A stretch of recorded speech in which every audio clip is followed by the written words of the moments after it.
All right, and just to let you all know, today we are going to record our meeting. We have Lindsay Christopher from Violence Free Colorado here today. She's going to present later, but we wanted to record that presentation because there are members of the community who couldn't be here today, so we want to be able to share that information out. Just knowing that can be a challenging topic. If you need to head out, feel free, please take the space you need. We know that that can be a topic that is difficult. I'm trying to get my chat pulled back up so I can see if anyone says anything. And I can't, oh, there it is. Sorry, I'm really bad at this and I do it every month. And so it's honestly embarrassing. All right. Well, welcome to CDT. We're so excited to have you all here. I'm gonna get us started with a little icebreaker. So if you want to come off mute, share in the chat your name, your organization, your role, and maybe something that you're excited to dress up for this year for Halloween, or your kid, or your pet, or if you don't like to dress up, maybe a fun Halloween costume you've seen. I chose to share what I am going to dress up as this year, which is the Kate McKinnon version of Ghostbusters, and I'm feeling very excited about it.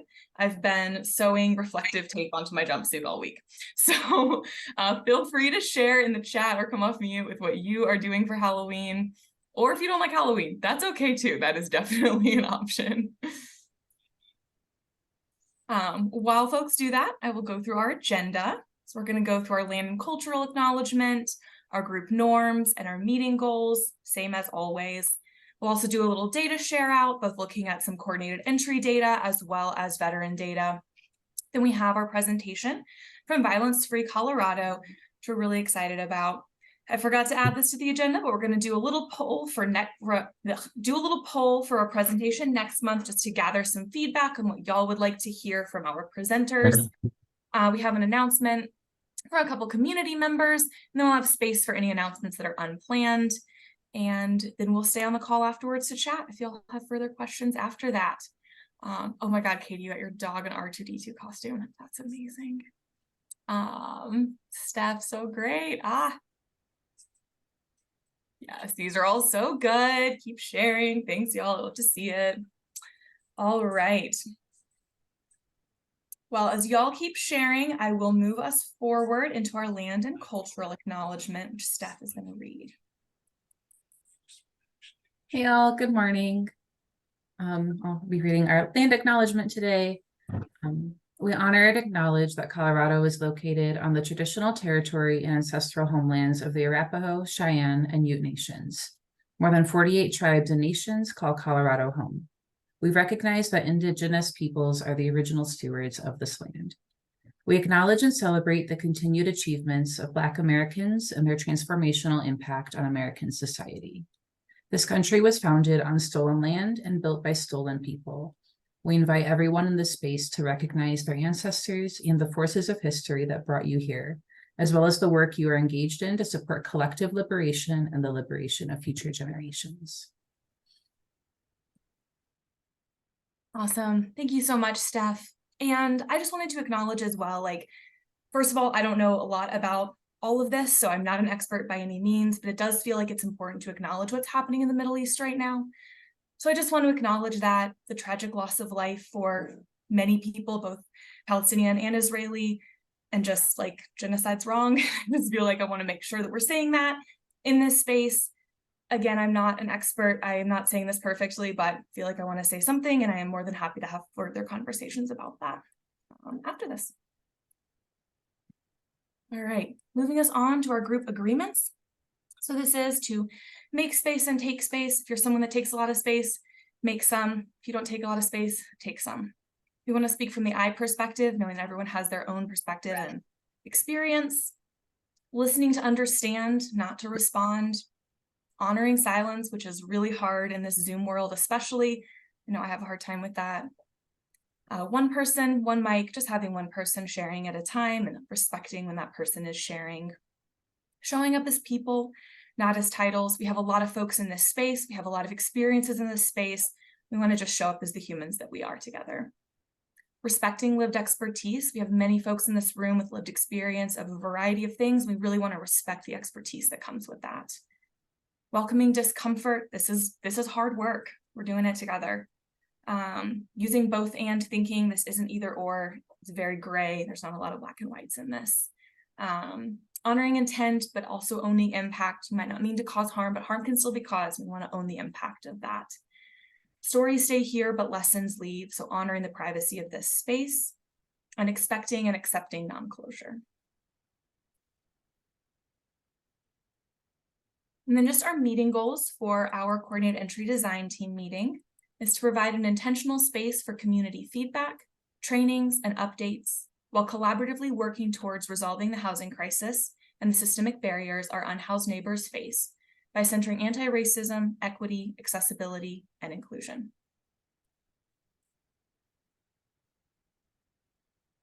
We've got an exciting update. I also forgot to put this on the agenda. I clearly did a terrible job with the agenda this week, but we have a new member of our team. We're so excited to welcome Dom. Dom is a coordinated entry specialist coming onto our team. Dom, do you want to introduce yourself? Say a little bit about you. Sure. Hi, everybody. I'm Dom Estrada. Y'all probably know me as the former family navigator at Family Promise of Greater Denver. But now I am with MDHI, and so I will be doing coordinated entry, and I'm very excited to be on the team. Thanks, Dom. We're so excited to have you here. All right. And then we're going to do some data. Steph is going to go through our community Q referral data. Hey guys, just have a little bit of data for you this month. So we have had a little over 2,800 one home or community Q referrals. 165 of those have been prioritized referrals, and you can kind of see the breakdown underneath of subpopulation and the prioritized referrals within that. So it looks like individual PSH and families are both 47 prioritized referrals. Young adults, we had 37, and individuals for rapid rehousing, we had 34. And then about 2,700 of the community Q referrals were not prioritized. And you can see the breakdown underneath. So most of those were single adults, and then families, some youth, yeah, and then a few rapid exit, rapid rehousing. All right, and this is the breakdown demographically. So we have race and ethnicity, as well as age and gender. So the largest race breakdowns that we're seeing here are 62% white, 22.5% Black, African American, or African. And then we have a little over 5% American Indian, Alaska Native, or Indigenous. Some multiracial, almost 5%, and then smaller percentages of Asian or Asian American and Native Hawaiian or Pacific Islander. Ethnicity, right now we have about 75% non-Hispanic or Latino, and then about 21% Hispanic or Latinx. Going over to our age tier breakdown, about 25% of our community Q referrals are 35 to 44. And then pretty similar percentage, we have 45 to 54. So that's kind of like our largest age group right now. Then about 21% are between 55 and 64. And then gender, right now we have about 50 or almost 60% male, 38% female. And then some gender non-conforming, questioning, transgender, or missing data. And I believe that is it for coordinated entry data. If anybody has any questions about that, otherwise we'll pass it over to Lauren for veteran data. Hi everyone. I'm actually going to shut my video off because my internet is being really weird. And I'm afraid I'm going to cut out. Can you all hear me? Yeah. Yeah. Okay. Alrighty. So let's see. In August, I believe it was August, we had a shift in our data, which is a good thing. It means that we had seen 6 months prior of decreased veterans being homeless. So our actively homeless veteran number was decreasing every month, which is what we want to see. And then September hit, and then we went up a little bit. I think we went up like 6 or 7 veterans.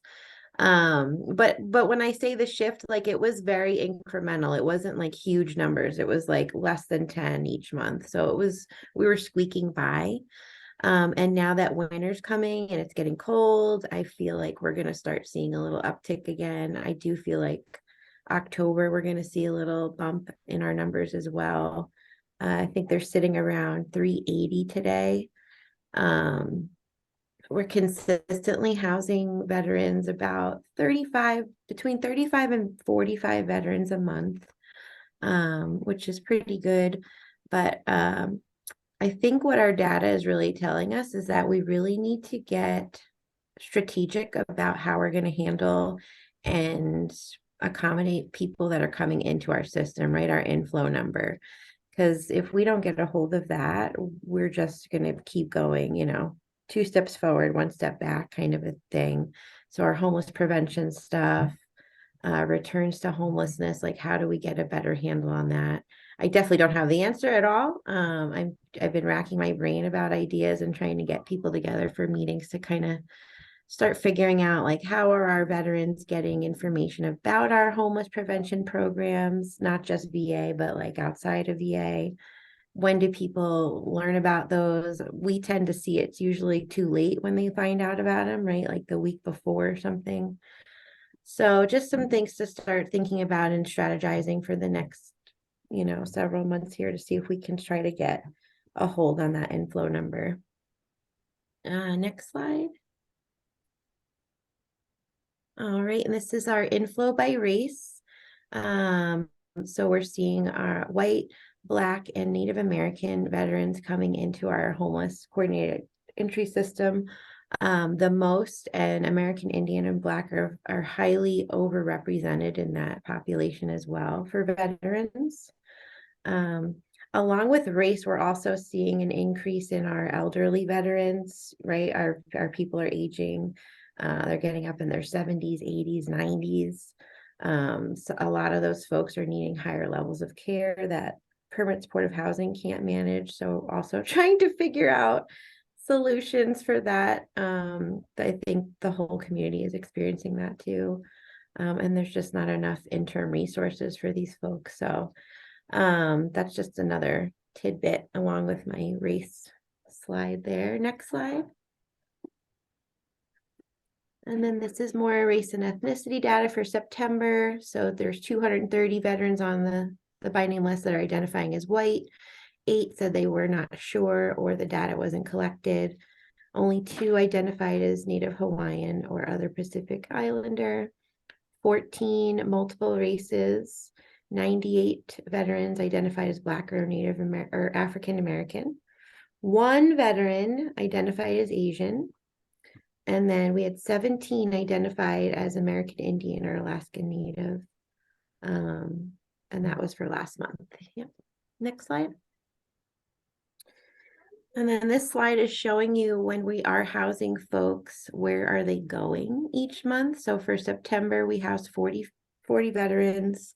The most of those veterans got housed with HUD-VASH, which is permanent supportive housing through the VA.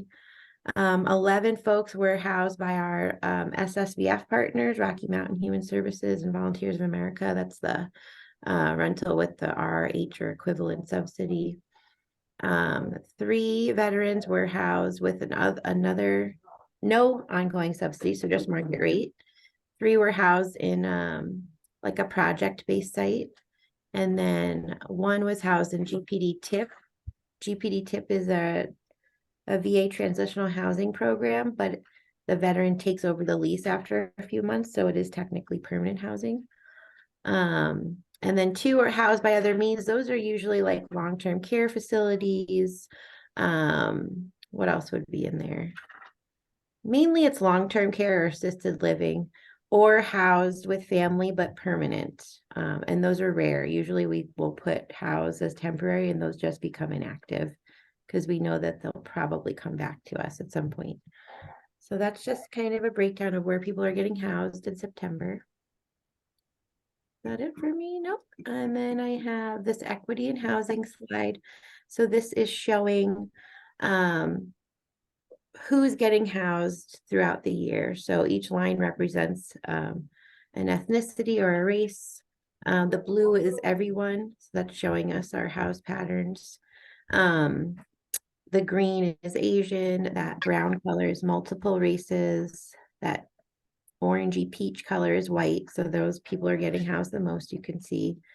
And then that darker orange is Black or African American. And then the brighter green is Hispanic Latino. Excel doesn't let me use a lot of different colors. They always have to be similar, which is really annoying to me because it's hard to explain the different colors you're seeing. And what I see is probably different than what you're seeing. But overall, we're seeing that white veterans are getting housed faster and more often than everyone else, essentially is what this is telling you. That might be it for me. Yep. Thank you so much, Lauren. Yeah. Before we move forward, does anyone have any questions about the data we've shared today or other data questions we can try to answer or get you answers later?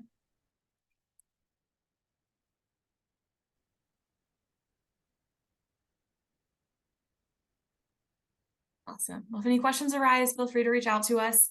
I'm going to move us forward to Lindsay with Violence Free Colorado. I'm going to stop sharing my screen and hopefully it will work for Lindsay to share hers. If not, we'll just do some technology stuff and figure it out.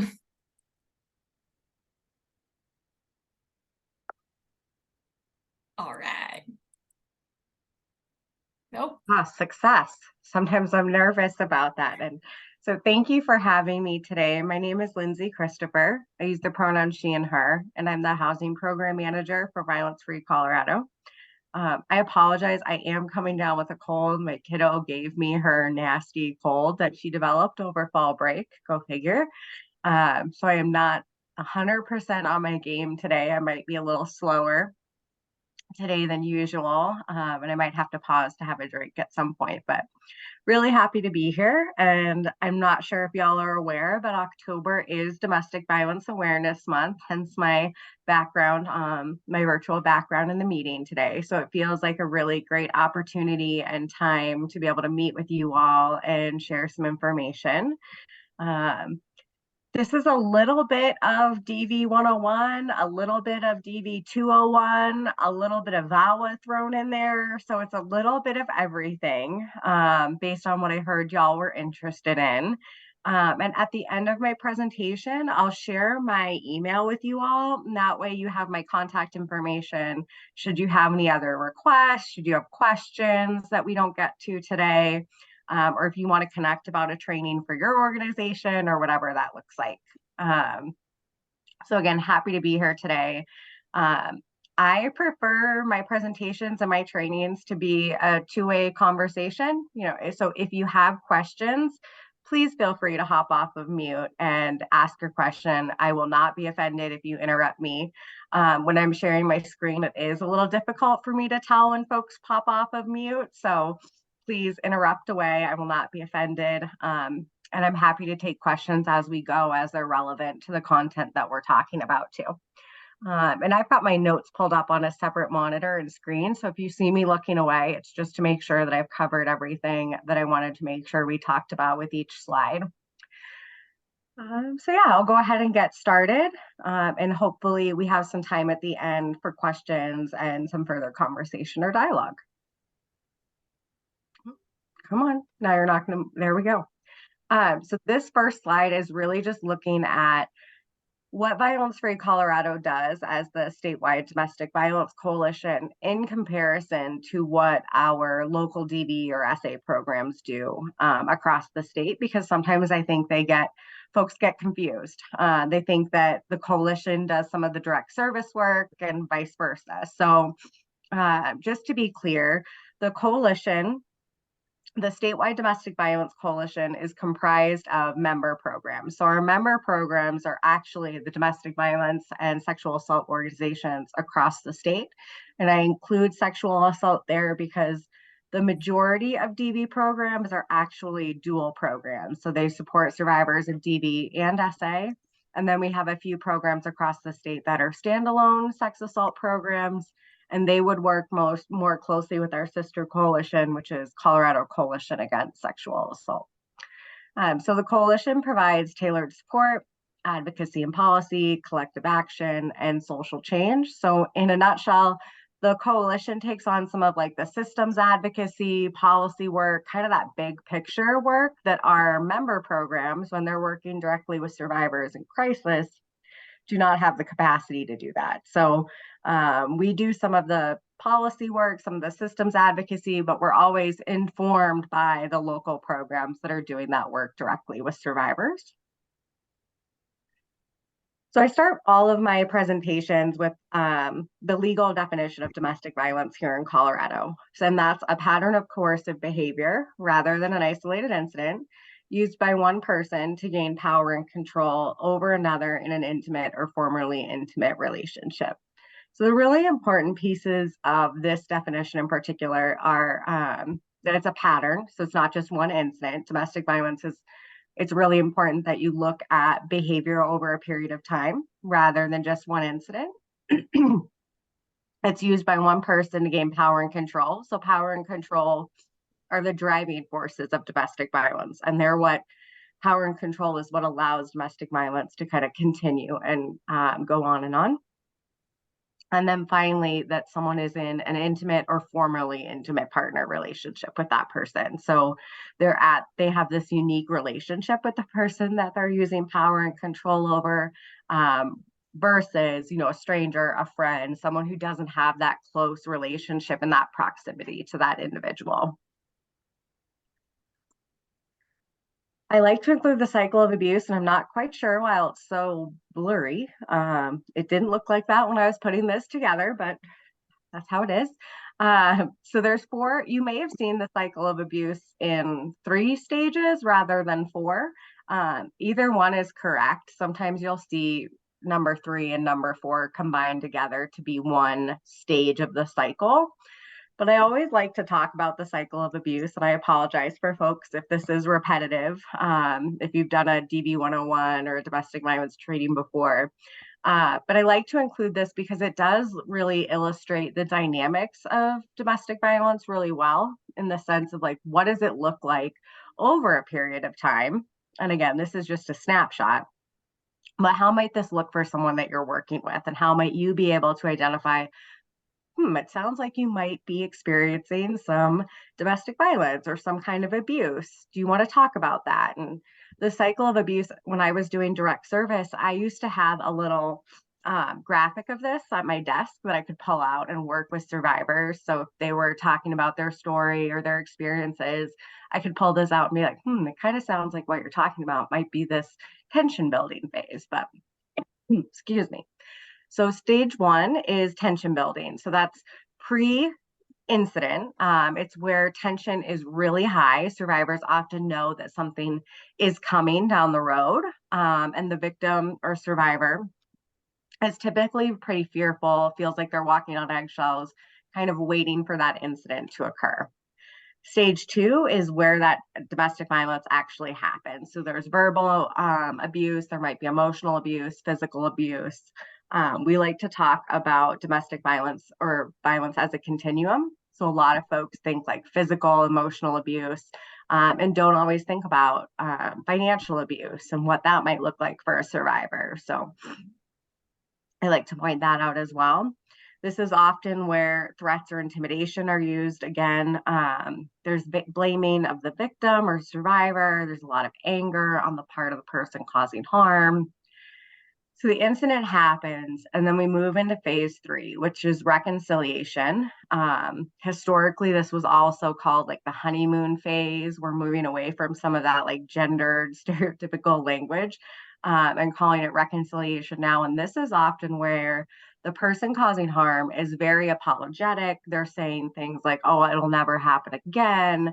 They might go out and buy gifts, flowers, food, chocolate, things that folks might associate with an apology. they're also typically denying any accountability. They're not taking accountability for what happened, but they are saying, you know, it wasn't that bad, it won't happen again. So really minimizing a survivor's experience. And after this happens, they move into kind of phase 4. And again, these two pieces may happen at the same time, number 3 and number 4.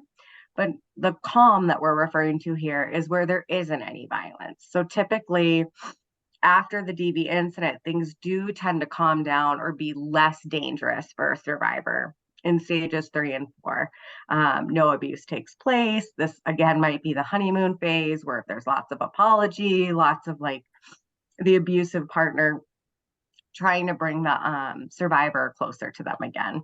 And then things start over again, because again, it's a pattern over time rather than just a one-time incident. So most of the time, folks don't start abusing their partner right in the beginning of a relationship, because that person's going to leave.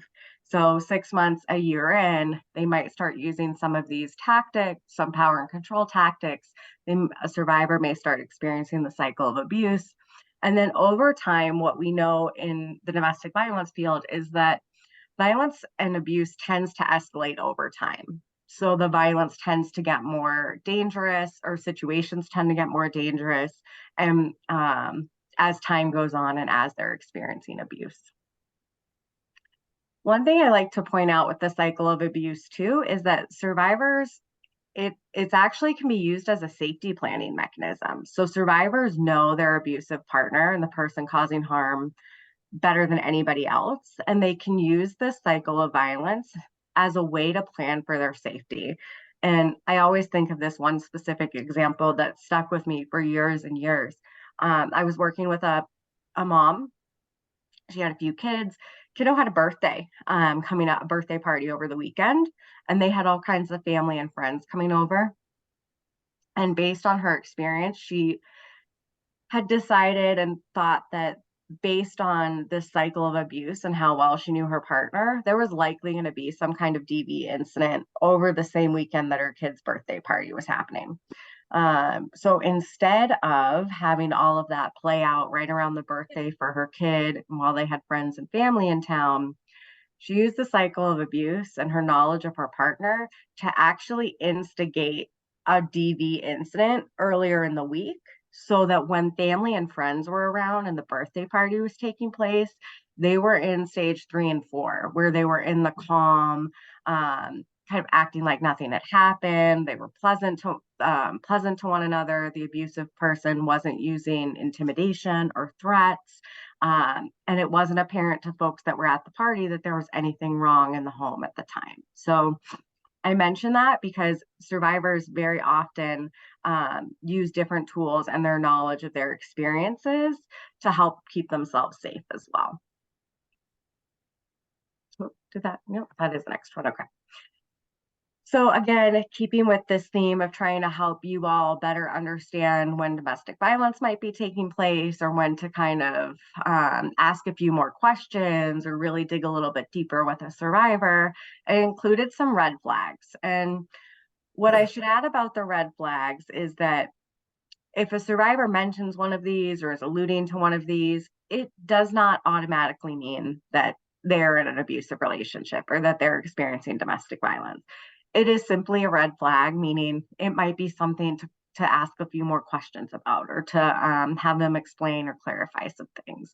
But if you're noticing in a conversation that someone is alluding to several of these things, then you may want to ask if it's okay to offer some resources, or share, I know a little bit about domestic violence. What you're saying is, having an impact on me, and I'm curious if you're willing to share more, or I'm curious if you're interested in hearing about some resources that might be beneficial or that I know of in the community. Always kind of in our work, we always try to be survivor driven. So really put kind of using a motivational interviewing approach to offering resources of, of that permission piece, like, I have some resources, are you interested, kind of approach, rather than I think you should call these folks, or I think this would be a really great resource for you, kind of asking and then putting the ball in their court, so to say. So some of these red flags would be verbal abuse or destructive criticism, you know, that name calling that we mentioned, that those threats, intimidations, disrespect, jealousy can be a big one as well. So again, jealousy is driven by that need for power and control.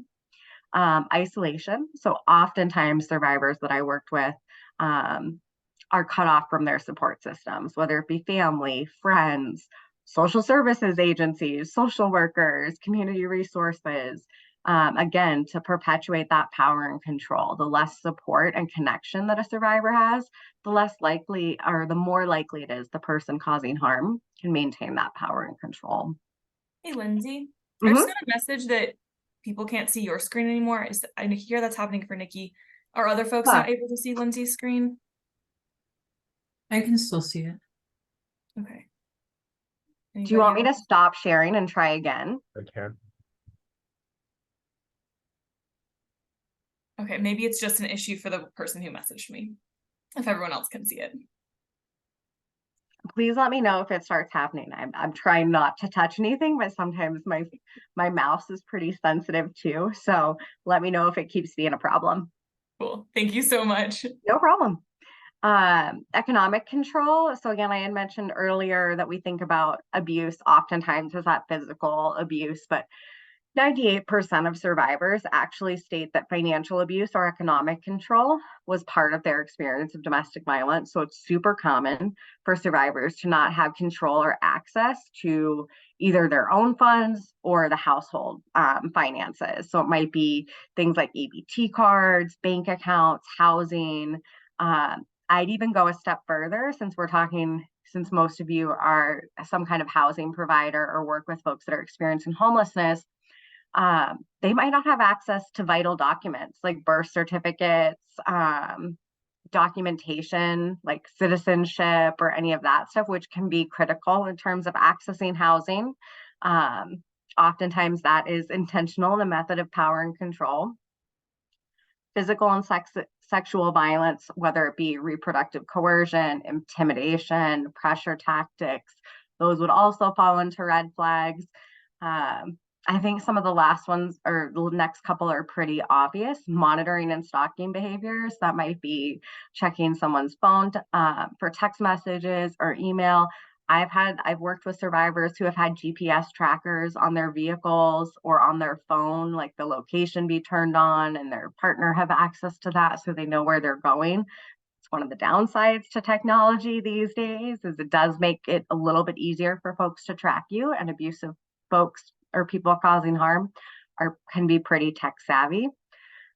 Threats, and that can be so many different kinds of threats. It might be to out someone if you're LGBTQ. It might be to call the police if you're undocumented, to try and have you incarcerated. Access to harm or kids. So that's another big one for parents or for families.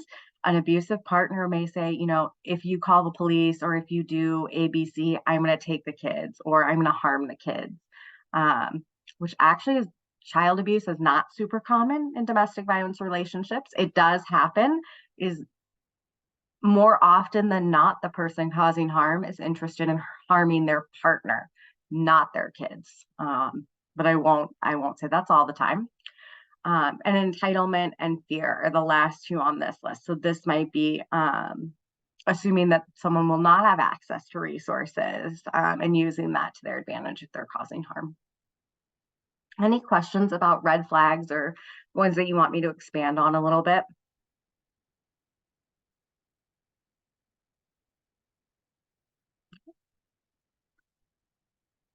Lethality indicators. So this slide is, I have a lot of notes and I'm happy to have more conversations outside of this presentation if you have questions about any of these specific lethality indicators. About a month ago, I worked with some folks from MDHI who are tasked with prioritizing survivors within coordinated entry to talk about why these different bullet points on the screen are considered risk or lethality indicators. And risk and lethality indicators are, well, let me take a step back. Our local DV programs and folks in the DV field that work with survivors use these assessments called risk assessments and lethality indicators. And the reason that they use these assessments is really to figure out how likely is it that someone could be extremely harmed, hurt, potentially killed by their partner. So how dangerous is their relationship for them? And they look at these different topics on the screen to try and determine or help a survivor identify like where they lie in terms of danger, severity, and lethality. And that is to help them increase their safety and also access resources that may help them, again, increase their safety. A lot of folks outside of the DV movement or gender-based violence field often ask, why do survivors stay? Why don't they just leave? I used to hear it all the time when I started this work about 12 years ago. And I'm sure prior to doing this work, there were times where I was like, well, yeah, they should just leave. It makes sense. Why would you stay in an unhealthy relationship? Why would you stay in a relationship where someone's hurting you physically or emotionally? And that's actually pretty victim blaming. And the reason being is that leaving is actually the most unsafe time for a survivor. So if an abusive partner thinks that their partner is about to leave, it actually can escalate the abuse by about 70%. So survivors are actually keeping themselves safe by not leaving or by not telling or trying to allude to the fact that they're leaving. So they may have a backpack or a duffel bag hidden in their home somewhere with cash, clothes, vital documents for themselves and their kids. And if an abusive partner finds that, it could be really dangerous for them. So we actually encourage them to give that to a friend, give it to a family member, give it to a neighbor, even like a safe person, because just having that in their home where someone could find that is potentially pretty dangerous.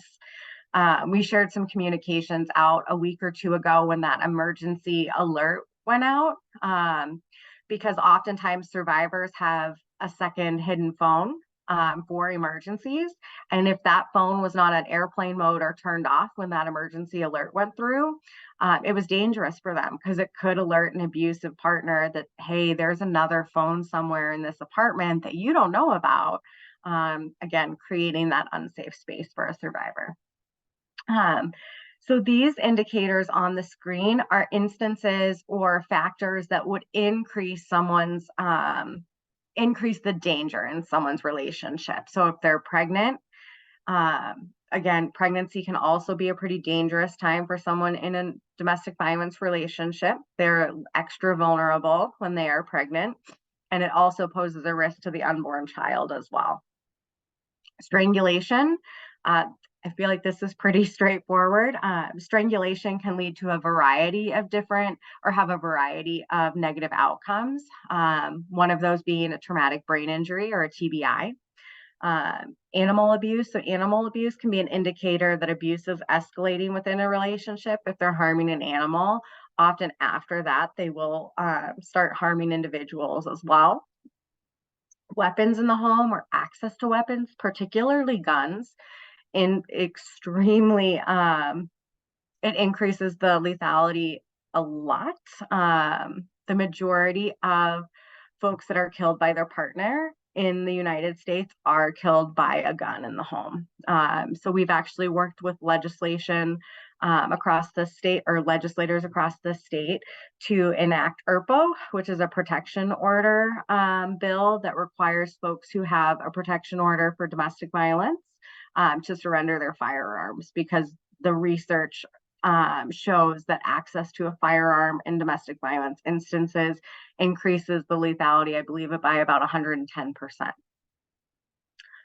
Suicidality, I should be really clear that suicidality is actually on the part of the person causing harm, so the abusive partner. If a survivor is saying that their partner is threatening suicide or talking about suicidal thoughts and ideations, that is an indicator of danger or risk, because it really shows that that person causing harm feels like they have nothing to lose, and that they feel like their power over that survivor is diminishing. And which anytime they feel like their power is being diminished, it's dangerous for the survivor. And that leads me into the last couple of bullet points as well. So the position of power in a community, again, is about the abusive partner. So if this person has a lot of credibility in the community, they may use that to intimidate a survivor or to make them think like, if you disclose something, you're not going to be believed. Or if they're a police officer, maybe they have the law enforcement folks on their side, or they think that they do. And if that position of power going into the next spot, if they feel like they're losing that credibility amongst their peers or in their community, loss of status, maybe they lose their job, those again are pretty risky factors for a survivor, because again, they're losing power, they're losing status, and that does not feel good to the person causing harm.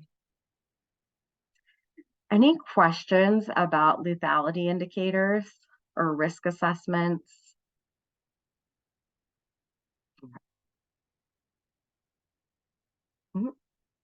So I'm going to pivot a little bit and talk more about the intersections of domestic violence, housing, and homelessness. And I have a quote from Anne Menard, who's from the National Resource Center on Domestic Violence. I will provide a caveat that this is pretty gendered. It is an older quote, so it is gendered. It uses woman instead of survivor. It uses battered women, which is very old language in our movement, but I do like the second part of this quote, so that's why I leave it in my presentations. But I also use this as an opportunity to talk about language and talk about how domestic violence can happen to anyone, regardless of their gender identity, regardless of their sexual orientation. Any person can use power and control to harm their partner. It's not, isolated to heterosexual relationships and class. It can happen again to anyone at any point in time. So this quote says that the availability of safe, affordable, and stable housing can make a critical difference in a woman's ability to escape an abusive partner and remain safe and independent. Without viable housing options, many battered women, particularly those living in poverty, are forced to remain in abusive relationships, accept inadequate or unsafe housing conditions, or become homeless and perhaps increase their risk of sexual and physical violence. So I think Anne does a really great job of capturing the complexity, again, of why a lot of survivors don't always leave. It's not always safe for them to do so. And survivors, unless there is immediate, available affordable housing, a lot of survivors are often choosing, and I say choosing with air quotes, to either stay in an unsafe relationship where they're housed, possibly with their kids, or choosing homelessness with their kids and entering shelter, which shelter doesn't always have space. So survivors are often choosing between safety and literal homelessness with or without their kids, and that can greatly sway their decision around whether they stay or not. And it's also a great illustration of why housing is so important is such an important supportive service for survivors of domestic violence. So this graphic is from the Safe Housing Partnership, which is a group of national DV experts and that is based in DC. I like to use this graphic because I think it does a good job of highlighting the intersection of domestic violence and housing and the intersections between the two. So most survivors of domestic violence report that they are in need. Their top priority is safe housing for themselves and or their kiddos, and economic resources to stay safe. So survivors often identify housing as one of their top priorities. They also know what they need, but they often lack the financial resources to go about and achieve what their goals or get what they need for themselves. These statistics on the next two squares vary depending on what research article or who conducted the study, but they typically hover around 80% and 50%, as mentioned here. Again, they may vary by a few percentage points, but most studies nationally in the United States report that 80% of women experiencing homelessness with their children are homeless as a result of domestic violence. So domestic violence is one of the leading causes of homelessness for women and kids. And then studies show that as many as 57% of single homeless women report that domestic violence immediately caused their homelessness. So it's consistent in both areas, not just for families. And I've actually seen that 57% number be much higher, as high as almost the 80%, but that's been it's not as consistently reported at that percentage. So I tend to rely on this 57% number because this is the number that we see in more places. I pulled a couple more statistics, and some of them are a little outdated, but based on the HUD point in time result, which I'm sure folks in this room are very familiar with, one of the largest subpopulations of homeless individuals are survivors of domestic violence. So it's matching up with that graphic that we showed just a minute ago. The DV census is completed annually by the National Network to End Domestic Violence, and they work with all of the different states across the country to collect this data. So it is national. There were 9,444 requests for services that were unmet. And of those 9,444, 6,044 of those were for housing. And this is from 2021. The data for 2022 was just posted on the NNEDB website. So I can share that too if folks are interested. And then the last bullet point on the slide here, before I mention it, I do want to point out that this is not a correlational stat or correlational statistic. It is very much causal. So the last point states that poverty increases the risk for domestic violence, and domestic violence increases the risk for poverty. So if you think about being tight on funds and strapped for cash, or if you are experiencing poverty, and which in and of itself can be very stressful, that can increase the risk that domestic violence may occur in a relationship because folks are stressed. They're probably not meeting all their they could not be meeting all their basic needs. And that added stress can increase the risk for violence. But domestic violence can also increase the risk for poverty, because if someone experiences DV, they may have to take time off of work. They may be going to court. They may have medical bills. They may not have access to funds because of financial abuse. So the research does not show that this is correlational in the sense that one impacts the other, but they do show there is this relationship there that should be recognized and shouldn't be dismissed. So homelessness, I'm going to take a second and talk about kind of the housing continuum for survivors of domestic violence, because similar to abuse, in our movement, we tend to look at housing as a continuum as well. And homelessness is only one end of the continuum of housing problems that are faced by, and I'm not sure why, I must have missed my language note to myself here, because I did include women, but anyone experiencing domestic violence. They may not just be homeless, but they may have missed or late rent payments, late utility payments. So again, they might not be experiencing homelessness, but they're experiencing housing instability, because missing or late rent payments can be a slippery slope. It can be hard to recuperate funds when you've got fees, and when rent is going to be due in just a few weeks after that again. They may be ineligible for services due to poor credit, lack of landlord reference, or oftentimes survivors are arrested for domestic violence in some instances. And that could also lead to barriers of finding housing.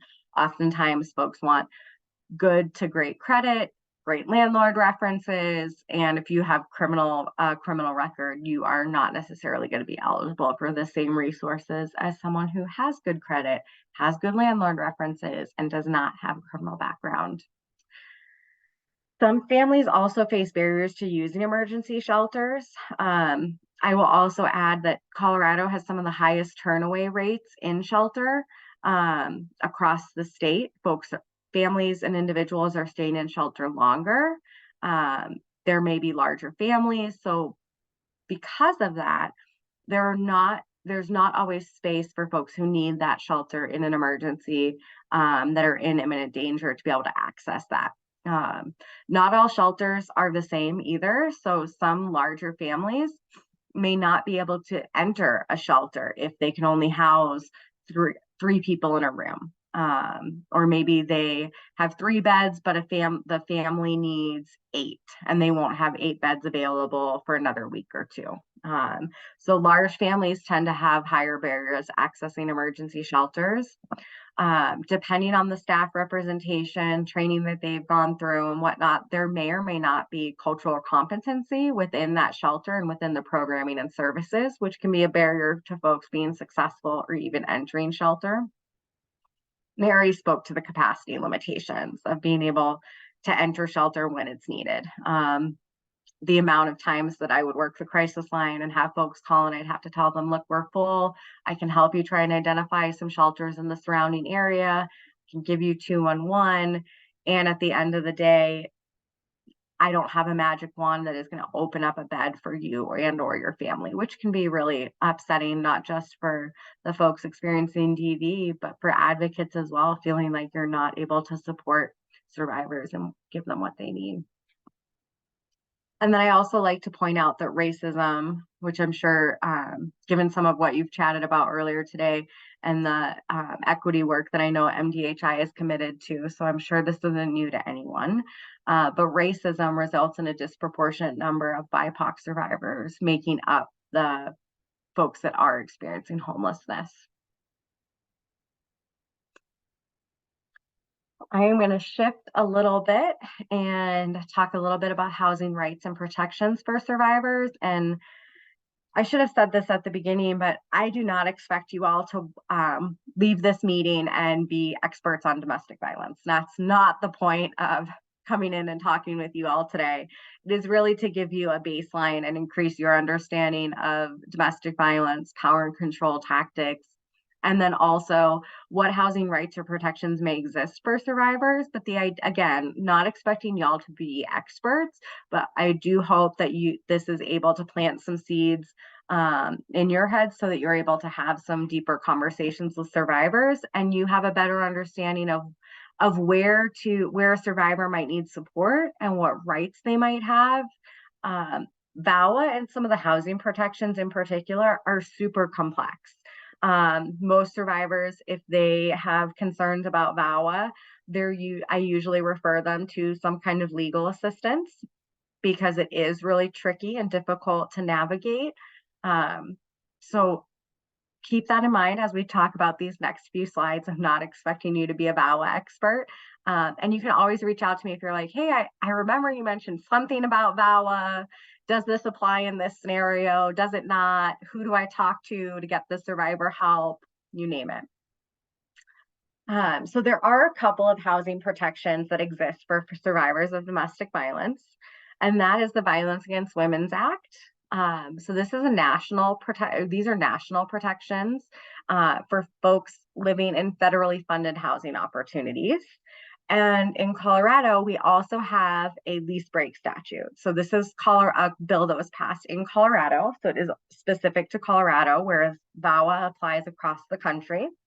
And the lease break statute applies to any housing opportunity. So it doesn't have to be HUD funded or federally funded in any way. It was actually this bill was created and passed in 2017. Because folks in Colorado, advocates, survivors, legislators recognized that VAWA did leave some gaps in terms of protections for survivors of domestic violence. The lease break statute is not perfect. It is a process, but it is something. And I'll get into some of those details here in just a moment. So this slide is an overview of VAWA. Again, it's pretty complex, so I tried to pull out the most pertinent high-level information that I thought would be beneficial for you all. So VAWA, again, provides housing protections for survivors of domestic violence, but also includes protections for survivors of sexual assault, dating violence, human trafficking, and stalking. who are either applying for or living again in federally funded housing. So the federally funded housing is in bold, and then the populations that have these protections are also bolded here. This applies to survivors regardless of their sex, their gender identity, sexual orientation, disability, or age. VAWA was first passed or first authorized, adopted, whatever language you want to use there, in 2005. In 2013, it was expanded. So there were different things added to VAWA, including the piece around sexual assault, human trafficking, stalking. And then in 2022, so just last year, it was sunsetting and it was reauthorized in 2022. So now it is in, now that we are in 2023, it has been expanded a bit more. I'll dive into that in a moment.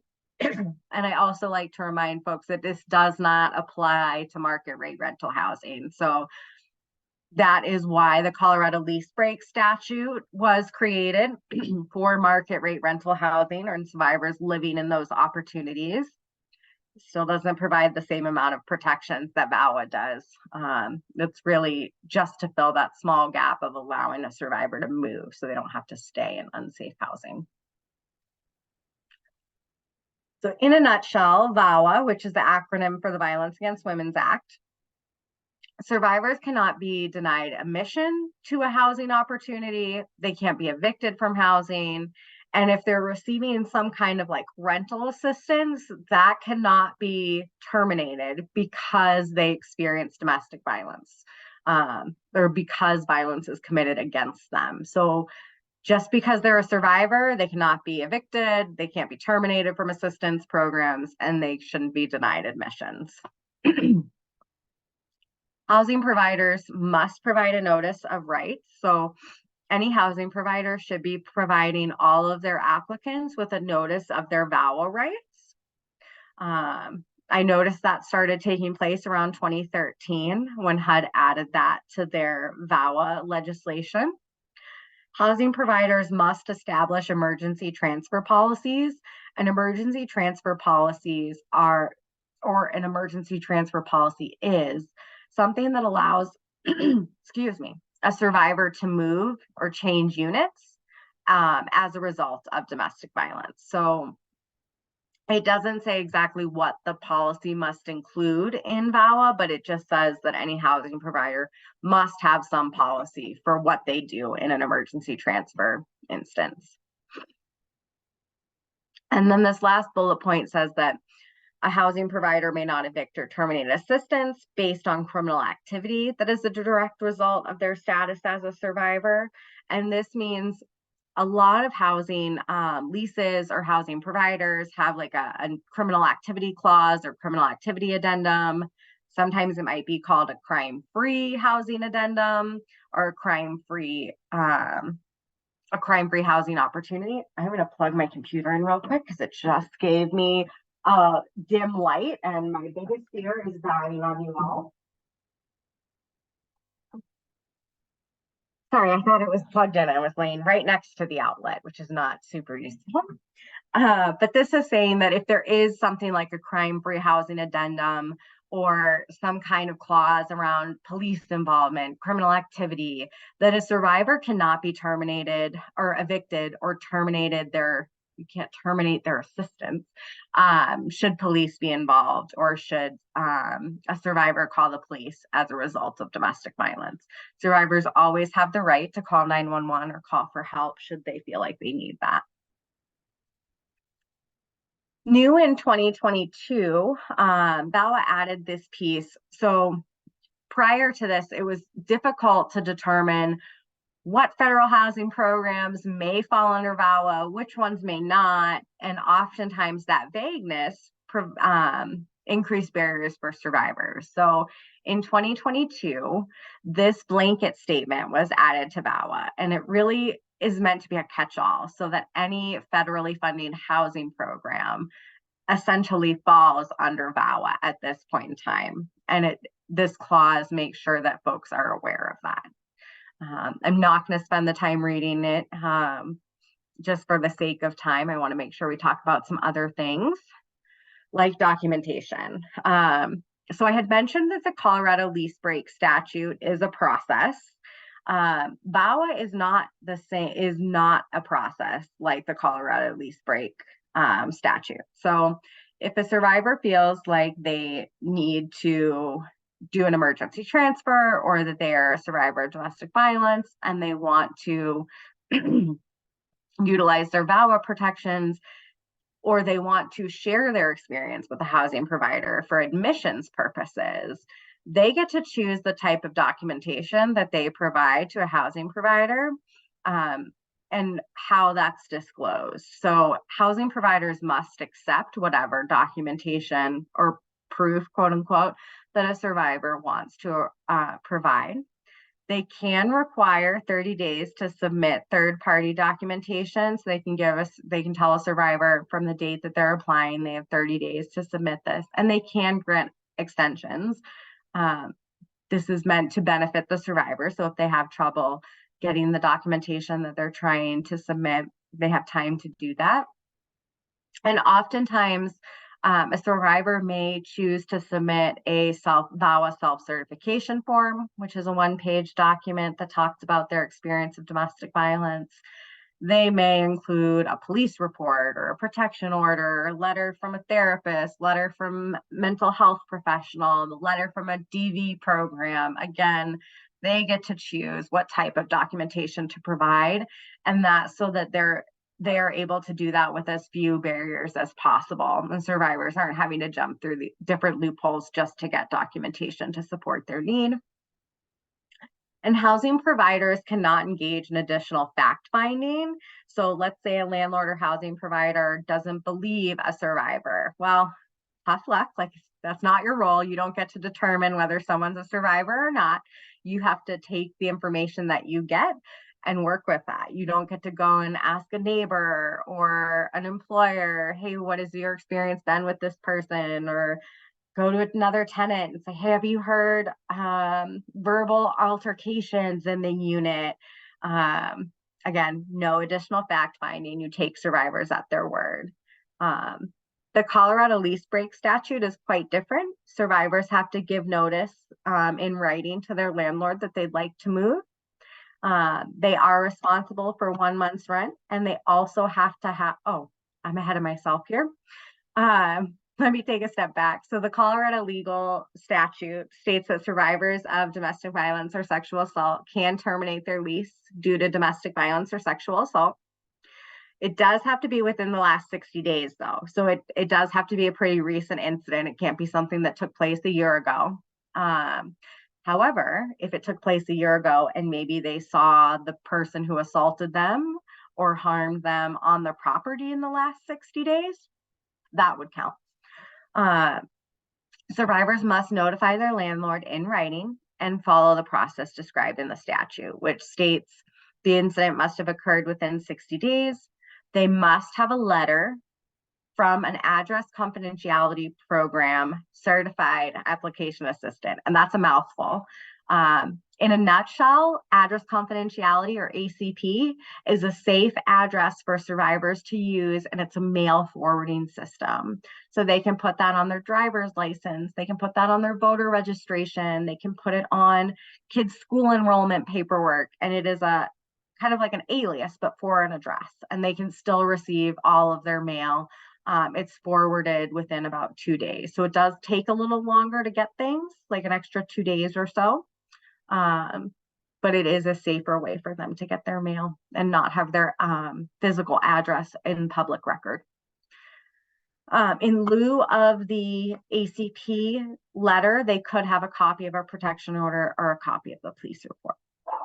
They are responsible. I'm sorry if you can hear my dogs in the background. They're going nuts out there. And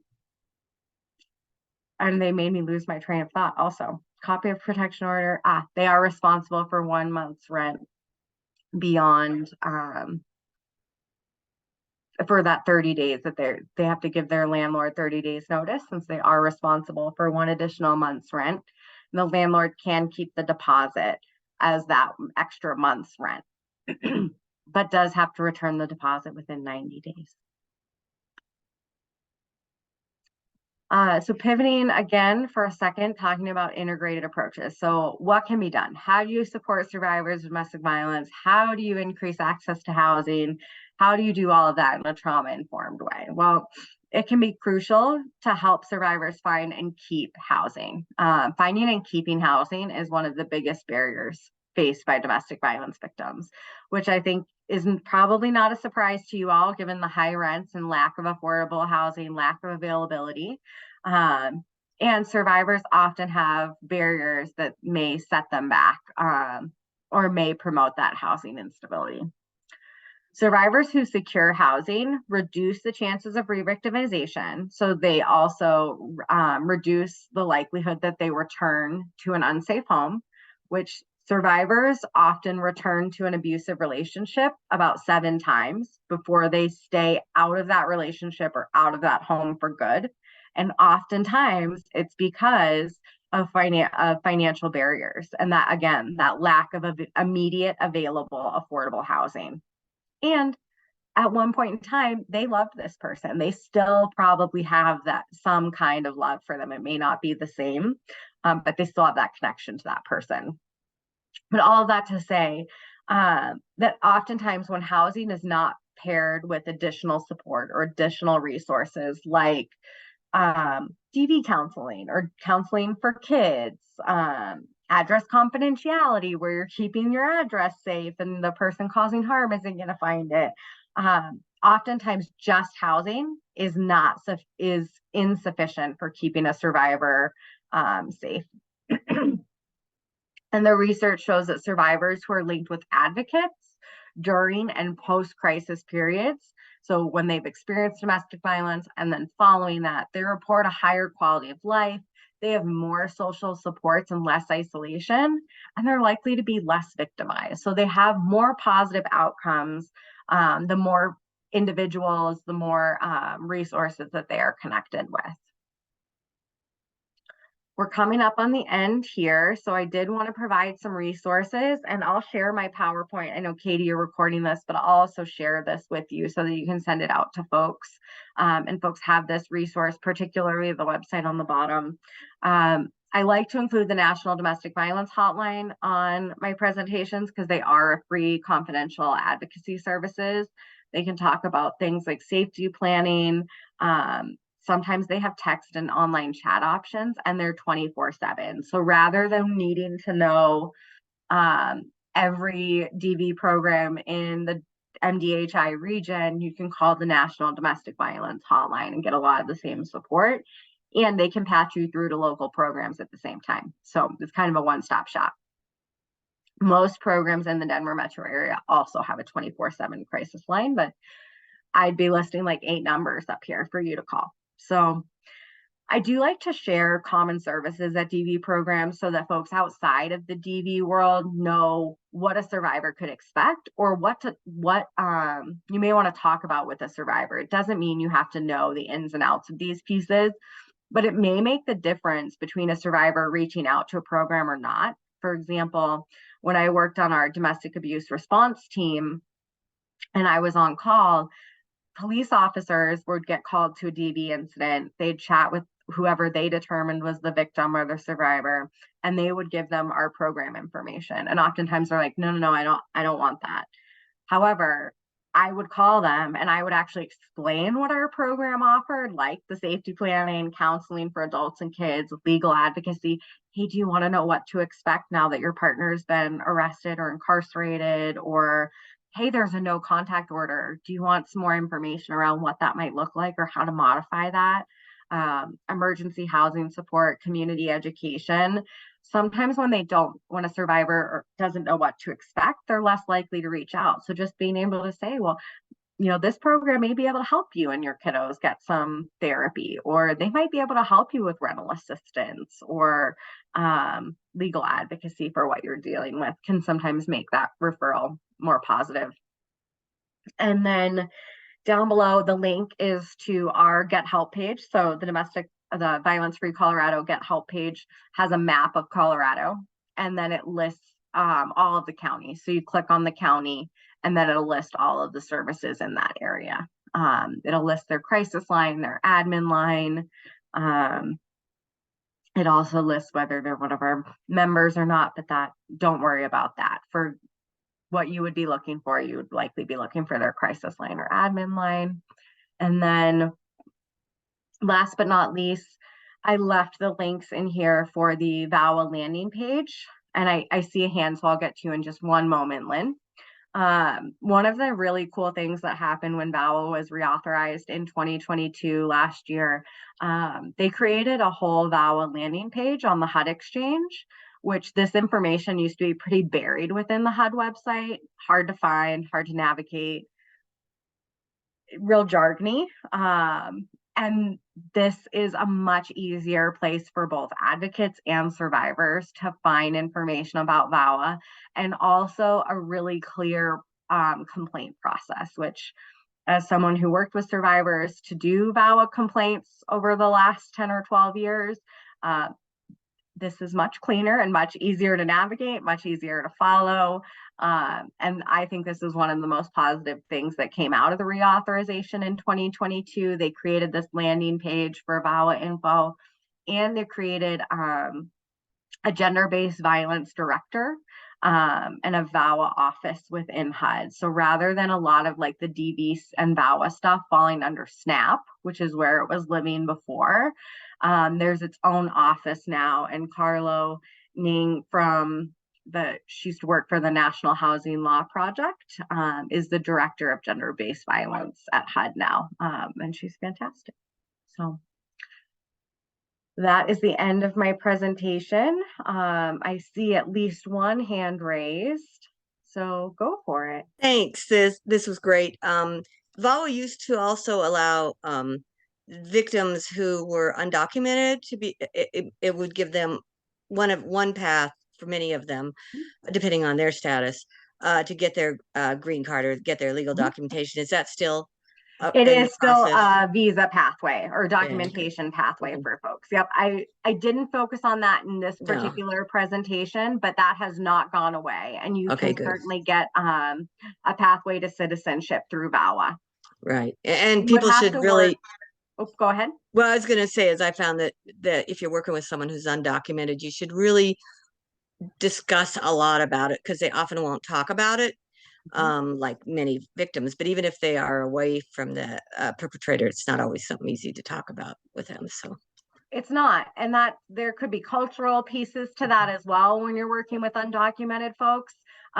When you're working with undocumented folks and exploring, T visas, U visas, VAWA, there are a lot of different visas that may be that survivors of domestic violence may be eligible for.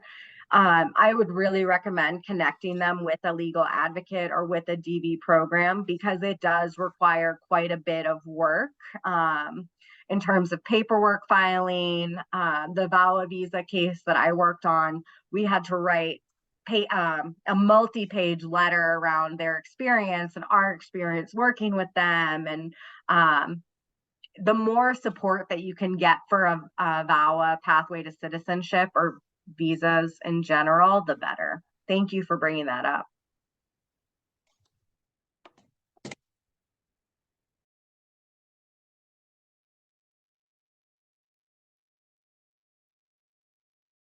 I have a question. Okay, go for it. Can you hear me? Okay.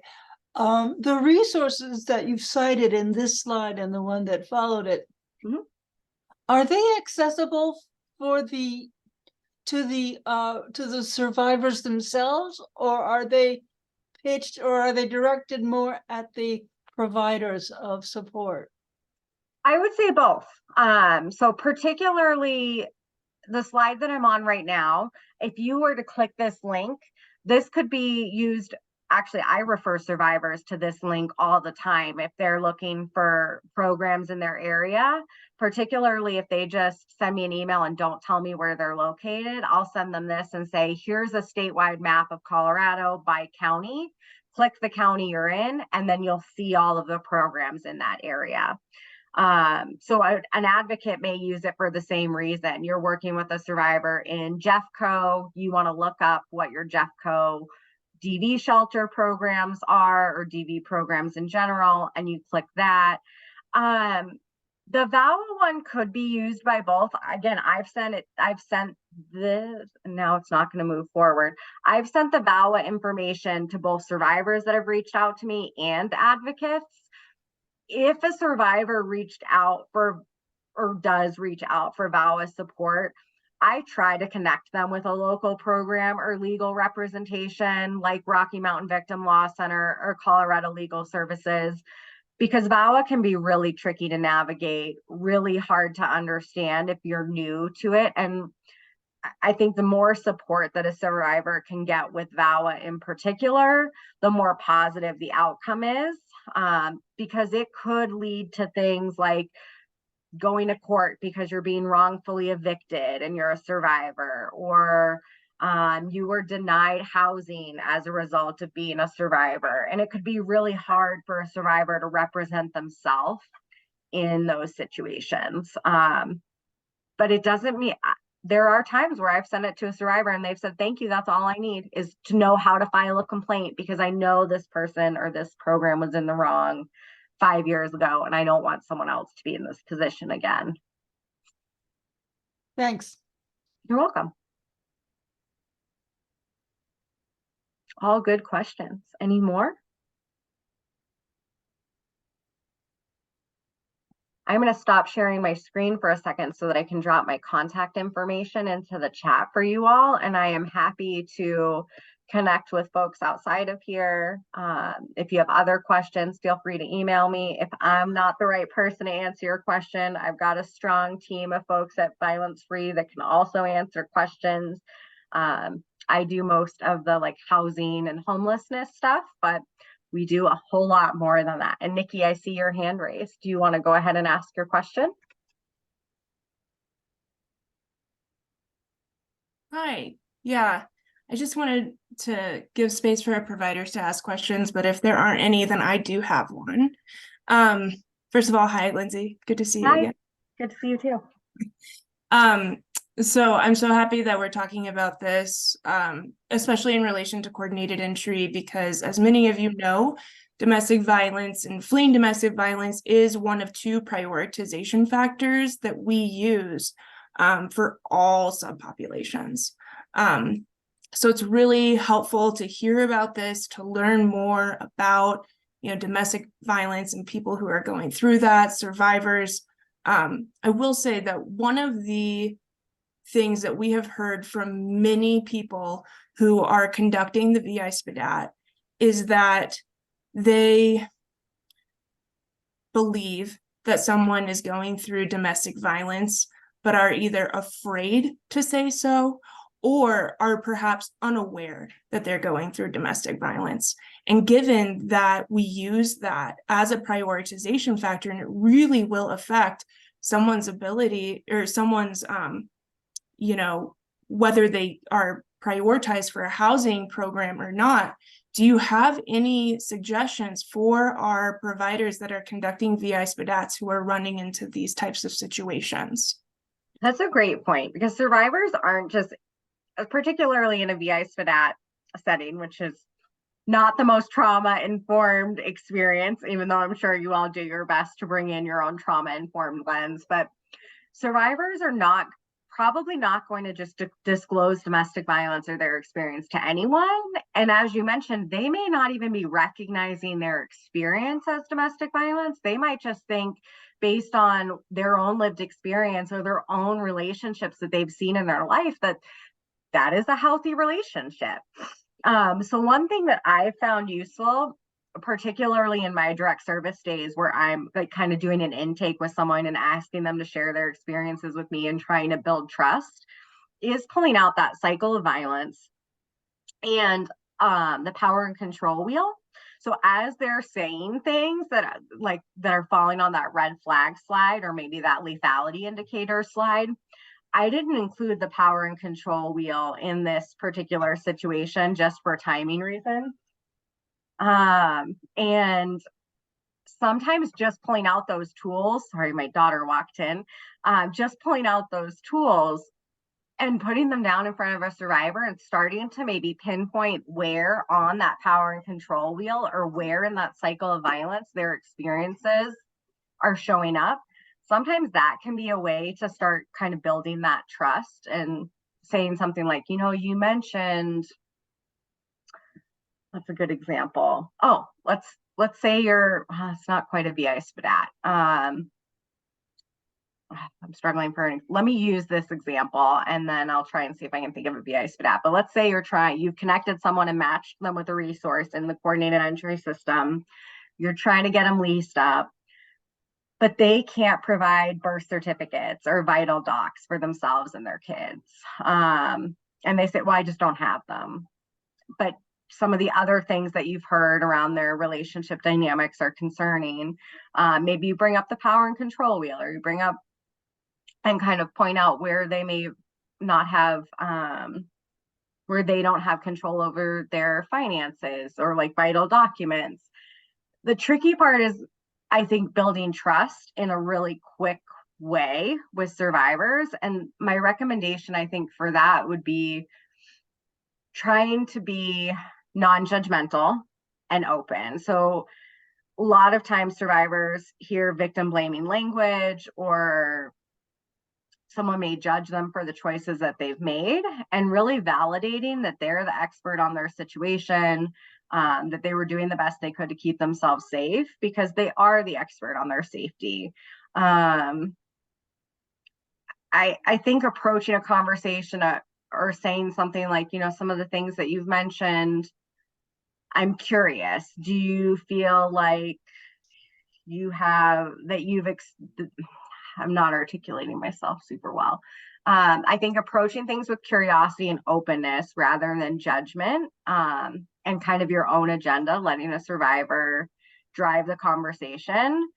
I also think survivors, if they knew that it may benefit them to disclose, they may be more open to disclosing. But I don't want to also, I guess that also could open the door for folks saying they've experienced domestic violence when they haven't. But I guess my response to that would kind of be, if it increases the survivor's trust in a system and it connects some survivors with resources, I think that for me, I would be okay with that, if that makes sense. I would rather know that there are a few survivors that are getting the resources they want, that they need, by telling them, hey, this may actually benefit you. It may increase your housing opportunities. And I don't know that it would get taken advantage of. It might.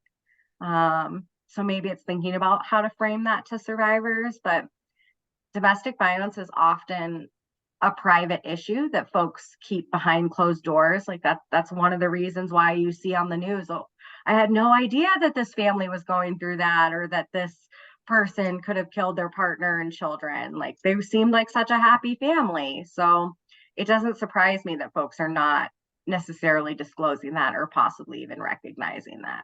I'm sorry, Nikki, I don't have a great answer for that. I think that was a great answer. I mean, I know that I just learned some stuff from what you just said, so I hope that some of our providers on the call also did. Thanks, Lindsay. Thank you. Great questions. Great question.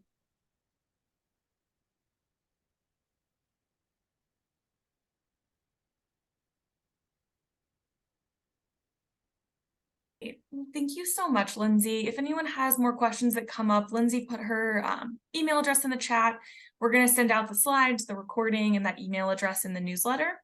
So if you're not signed up for the newsletter, you can sign up for that on our website, or reach out personally if you haven't, if you didn't get the information you needed. Thank you for having me. I appreciate it. Yeah, thanks, Lindsay. All right, we don't have a ton of time left, but I did want to get y'all's feedback. So next month, we're going to have shelter providers come and do a panel, answer some questions about their shelter programs. And so we wanted to hear from y'all, like, what would be helpful to learn. And so I'm going to share my screen again to a Menti. And then, okay, can y'all see that? So if you just go to menti.com and put in this code, I'm also going to put it in the chat, a link to this. And as you can see, we've put a test question in, and then we have one question already. So if you just put in here some questions that you would like to learn from our shelter providers, we have folks from Denver Rescue Mission, from Safe Outdoor Spaces, from a number of other places that are coming, and want to make sure the information they provide is helpful for y'all. So we'll just take a couple minutes on this. If anyone's having issues with it, please let me know.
Thank you all so much. You're welcome to continue answering questions in there. I'm going to stop sharing my screen, just create space for any announcements that need to be made. I know that Len had a question. Sage, if you're still on here, I know you had an announcement as well. I know we've kind of run out of time for a lot of today's meeting, but definitely want to create space for those announcements. I have a question for anyone who, especially the permanent supportive housing folks. An issue's come up with our partners at Denver Host in the accounting department. They're saying there is HUD rulings, or HUD rules say that the residents are expected to pay rent, which we expect them to pay rent. That's true, but many of them do not. And so that's really